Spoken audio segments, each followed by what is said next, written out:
Hello everyone, I मेरा friend Mahi and welcome to my channel study with Dhairya. तो आज modern history के अपने इस वीडियो लेक्चर की सीरीज में हम करने जा रहे हैं first phase of revolutionary activities in India, जो कि होती है 1907 से लेकर 1917 तक। और चूंकि ये रिवोल्यूशनरी एक्टिविटीज हैं तो इंडिया में कोई एक जगह तो हो नहीं रही होगी, लेकिन जो मोस्ट इम्पॉर्टेंट और सबसे ज्यादा जहाँ से क्वेश्चन पूछे जाते हैं एग्जाम में वो हम पढ़ेंगे। तो वो होती है बंगाल में, महाराष्ट्र में एंड पंजाब में। अब ये जो जितनी भी रेवोल्यूशनरी एक्टिविटीज जो इंडिया में हो रही हैं वो कहीं ना कहीं इंस्पायर्ड थी रशियन निहिलिस्ट से, आयरिश नेशनलिस्ट से, मैजनी के यंग इटली जो सीक्रेट सोसाइटी थी उससे इंस्पायर्ड थी। ठीक है, तो चलिए हम लोग बंगाल से स्टार्ट करते हैं।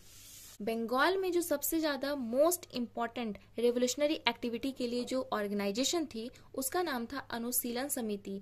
वैसे तो अनुशीलन समिति की 500 से ज्यादा ब्रांचेस थी ऑल ओवर इंडिया में, लेकिन हम लोग सिर्फ 3 पढ़ेंगे जो कि एग्जाम पॉइंट ऑफ व्यू से इम्पोर्टेंट है। पहला है मिदनापुर, दूसरा कलकत्ता और तीसरा ढाका। अब इसे हम थोड़ा सा मैप में देख लेते हैं। ये देखिए, ये है मिदनापुर और ये कलकत्ता और ये ढाका जो कि आज के बांग्लादेश में चला गया है। और ये जो एक छोटा सा पॉइंट आपको दिख रहा है ढाका के पहले, ये है 12। ये जो 12 में डकैती हुई है हम उससे पढ़ेंगे। ठीक है, उसके बाद ये तो हो गया बंगाल का। सेकंड अगर हम महाराष्ट्र में देखें तो ये है नासिक और ये है पूना। नासिक में ही अभिनव भारत आएगा और ये है पंजाब। ठीक है, तो ये हमने मैप में देख लिया। अब हम आते हैं अपने वीडियो पे। अनुशीलन समिति की जो 2 ब्रांचेस थी मिदनापुर एंड कलकत्ता वाली, उसको स्टैब्लिश किया गया था 1902 में। ठीक है, कौन कौन है वो देख लेते हैं हम। मिदनापुर में है ज्ञानेंद्रनाथ बसु, ज्ञानेंद्रनाथ बसु। और कलकत्ता में 2 ब्रांचेस थी इसकी। पहली ब्रांच को स्टैब्लिश किया गया था सतीश चंद्र बसु के द्वारा, सतीश चंद्र बसु के द्वारा। और जो दूसरी ब्रांच है वो मोस्ट इंपॉर्टेंट ब्रांच है और सबसे ज्यादा क्वेश्चन इसी से पूछे जाते हैं। तो इसमें कौन कौन लोग हैं हम उनका नाम देख लेते हैं। तो पहले है इसमें पी मित्रा, दूसरा जतीन्द्रनाथ बनर्जी या इन्हीं को कहते हैं जतीन्द्रनाथ मुखर्जी या इन्हीं को बाघा जतीन के नाम से जाना जाता है। इनकी स्टोरी हम बाद में देखेंगे। और ये है बारिंद्र कुमार घोष। अब ये कौन है? तो ये है अरविंदो घोष के भाई। अरविंदो घोष को तो सभी जानते होंगे। अब बारिंद्र कुमार घोष बहुत इंपॉर्टेंट रोल प्ले करते हैं बंगाल में रेवोल्यूशनरी एक्टिविटीज में। जैसे कि ये बुक लिखते हैं भवानी मंदिर, हाँ, जिसमें रिवोल्यूशनरीज को एकत्रित करने और संगठित करने की बात कही गई है। और बारिंद्र कुमार घोष के द्वारा ही एक वीकली न्यूज पेपर है जिसका नाम था युगांतर, उसको स्टार्ट किया जाता है भूपेंद्र नाथ दत्ता के साथ मिलके।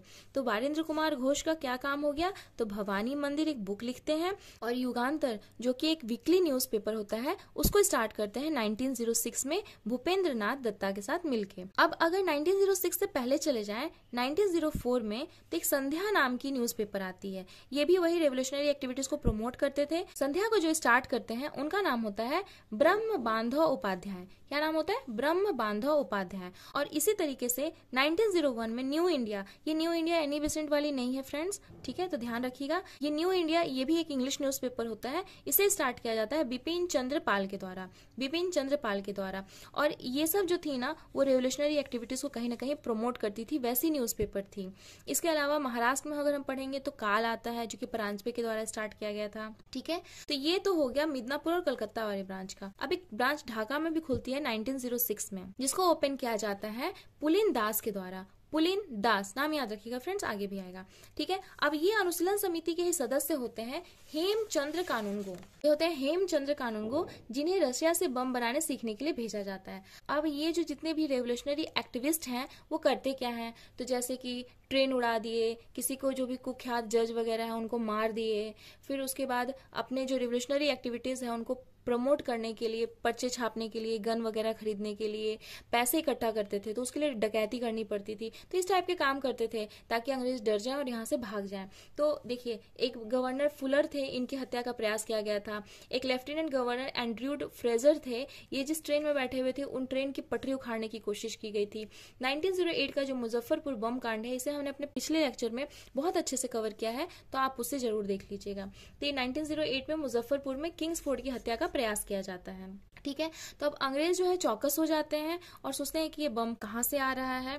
ठीक है, तो छापा पड़ता है अलीपुर में। तो अलीपुर कॉन्स्पिरेसी केस के नाम से इसे जाना जाता है, या इसी को मानिक टोला बॉम्ब कॉन्स्पिरेसी या मुरारी पुकुर कॉन्स्पिरेसी केस के नाम से भी इसे जाना जाता है। तो ये होता है 1908 में। छापा पड़ता है और पकड़े जाते हैं जो भी अनुशीलन समिति के सदस्य होते हैं, उसमें से मोस्टली पकड़ लिए जाते हैं। पर मोस्ट इंपोर्टेंट फ्रेंड यहाँ पे घोष ब्रदर हैं। कौन कौन? अरविंदो घोष और बारिंद्र कुमार घोष। ठीक है, अब ये अरविंदो घोष को तो डिफेंड कर लिया जाता है उनके वकील चित्तरंजन दास के द्वारा, तो ये बच जाते हैं। लेकिन बारिंद्र कुमार घोष और उनके फ्रेंड उलास्कर दत्ता को लाइफ इन प्रिजन का सजा मिलता है, लेकिन बारिंद्र कुमार घोष यहाँ से भी बच के निकल जाते हैं। अब आती है 1908 की बात, 12, जिसकी बात हमने की थी। ये देखिए, ये वाला जो पॉइंट दिख रहा है ये 12 है।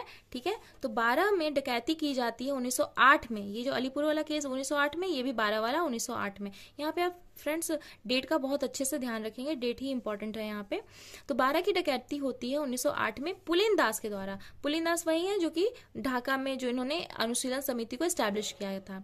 तो पुलिन दास यहाँ पे डकैती करते हैं, किस लिए? तो वही फंड एकत्रित करने के लिए, रिवोल्यूशनरी एक्टिविटीज के लिए। ठीक है, उसके बाद आता है डेट 1912 का, 23 दिसंबर 1912। इसमें वायसराय हार्डिंग सेकेंड होते हैं, जिनका टाइम पीरियड है इंडिया में 1910 से लेके 1916 तक, 1910 से 1916 तक। अब आपको कमेंट सेक्शन में ये बताना है कि वायसराय हार्डिंग सेकेंड से पहले कौन वायसराय थे इंडिया में और उनका टाइम पीरियड क्या था। ठीक है, ये हमने कर लिया है।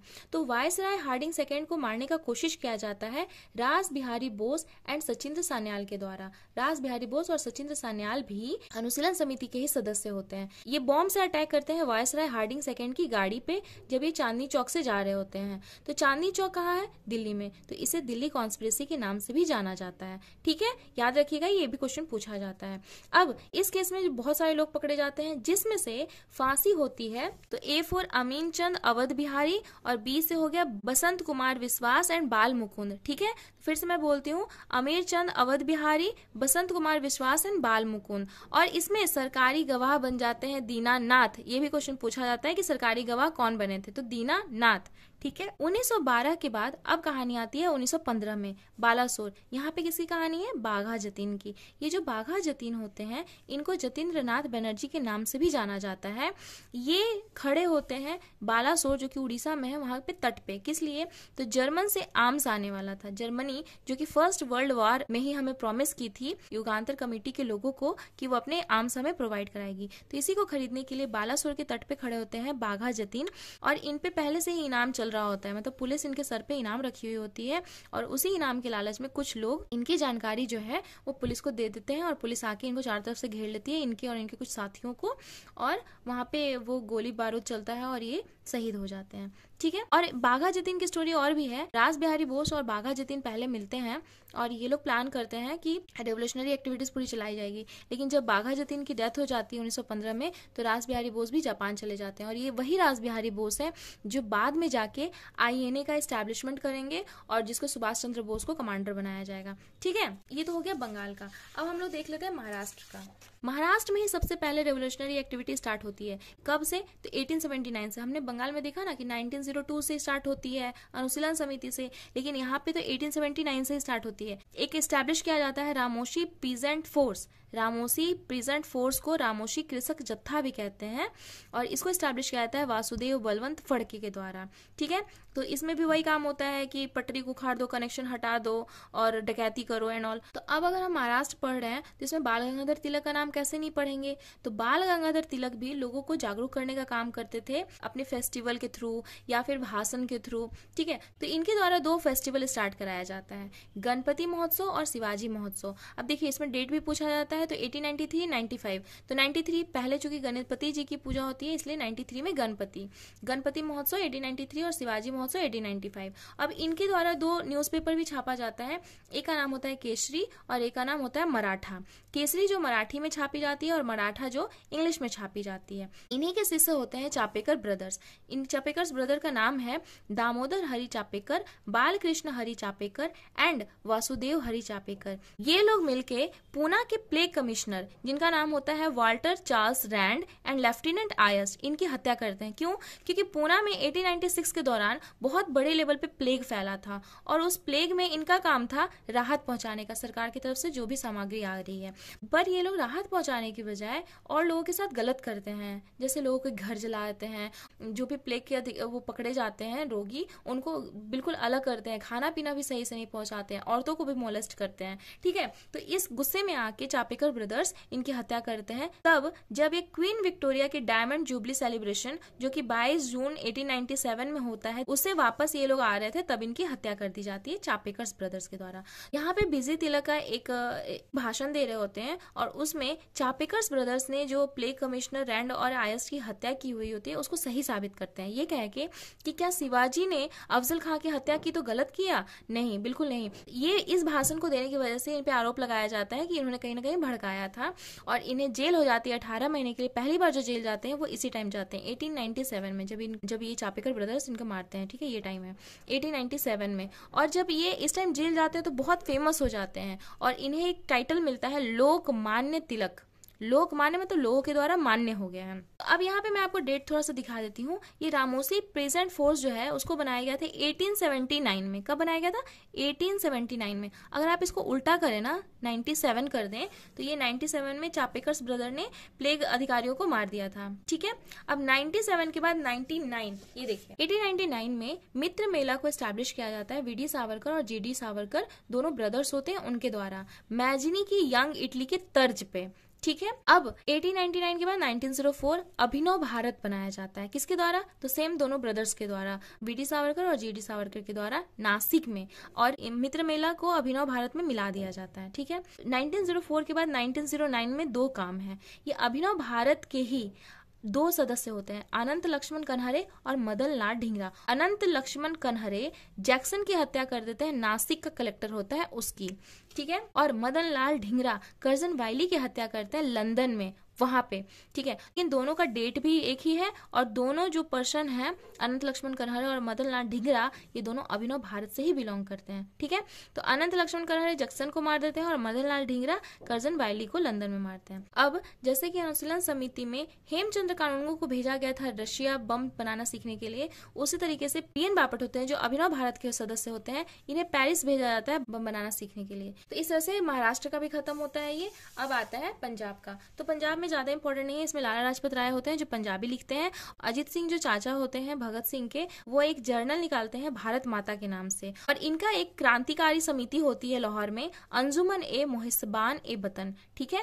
और ये फाइनली फिर बाद में फ्रांस चले जाते हैं और वहां से अपनी जो रिवोल्यूशनरी एक्टिविटीज है उसको कंटिन्यू करते हैं। तो ये पूरा का पूरा हमारा कंप्लीट होता है first phase of revolutionary activities in India, ठीक है। अब ये इंडिया में हुआ है, जो बाहर हुआ है उसे हम अपने नेक्स्ट वीडियो लेक्चर में कवर करेंगे। तब तक के लिए थैंक यू।